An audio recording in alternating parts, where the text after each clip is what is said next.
Mahal kong Pilipinas. Sana nakikinig ka. Gusto lang naman kitang kamustahin kung kaya mo pa ba. Pagmasdan yung bayan mong tila ba nagkakagulo na.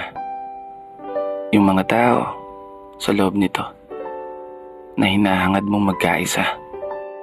Mga tao na nanumpa ng katapatan na pagsisilbihan ka. Mga tao na nangako na iingatan ka at papangalagahan ka. Mga tao na tinuring mong pag-asa na magbabalik sa dati mong ganda. Mahal kong Pilipinas, kaya mo pa ba?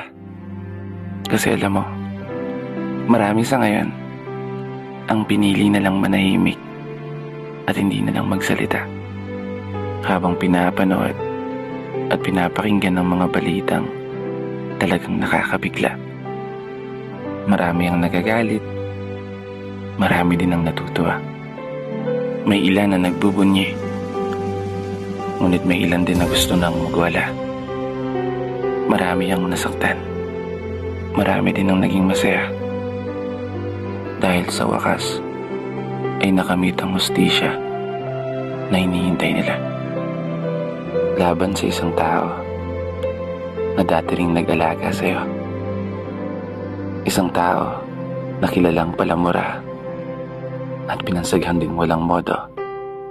Isang tao na handang mamatay o pumatay ng kahit sino, alang-alang sa kapakanan ng bawat Pilipino. Mahal kong Pilipinas.